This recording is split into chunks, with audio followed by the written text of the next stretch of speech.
Assalamualaikum warahmatullahi wabarakatuh. Halo teman-teman, kembali lagi bersama saya Siska Anggun Agustina dalam materi evaluasi kurikulum. Dalam materi ini kita akan membahas mengenai 5 pembahasan. Yang pertama, mengenai pengertian evaluasi. Yang kedua, tujuan evaluasi. Yang ketiga, fungsi evaluasi. Yang keempat, evaluasi mikro. Yang kelima atau yang terakhir, evaluasi makro. Selamat menyimak materi. Oke, yang pertama kita akan membahas tentang pengertian evaluasi. Secara etimologi, evaluasi berasal dari bahasa Inggris yaitu evaluation, dari akar kata value, yang berarti nilai atau harga. Nilai dalam bahasa Arab disebut al-qiyamah atau al-taqdir, yang bermakna penilaian atau evaluasi. Pengertian evaluasi secara umum dapat diartikan sebagai proses sistematis untuk menentukan nilai suatu ketentuan, kegiatan, keputusan, unjuk kerja, proses, orang, objek, dan yang lainnya, berdasarkan kriteria tertentu melalui penilaian. Yang kedua adalah tujuan evaluasi. Tujuan evaluasi ini untuk memperbaiki cara pembelajaran, mengadakan perbaikan dan pengayaan bagi peserta didik, serta menempatkan peserta didik pada situasi pembelajaran yang lebih tepat sesuai dengan tingkat kemampuan yang dimilikinya. Tujuan lainnya adalah untuk memperbaiki dan mendalami dan memperluas pelajaran. Dan yang terakhir adalah untuk memberitahukan atau melaporkan kepada para orang tua atau wali peserta didik mengenai penentuan kenaikan kelas atau penentuan kelulusan peserta didik.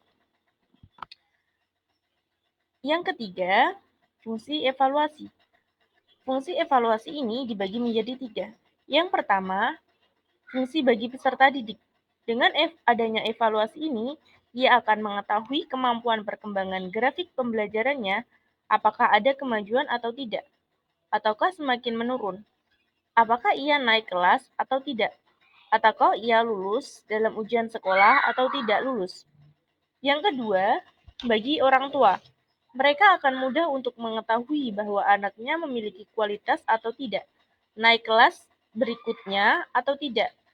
Ini dapat dilihat dari buku laporan hasil pendidikannya. Bagi pihak sekolah, kepala sekolah serta semua guru-guru akan dapat mengetahui bagaimana perkembangan grafik kelulusan siswanya setiap tahun. Demikian juga dengan peserta didiknya yang tidak naik kelas berikutnya.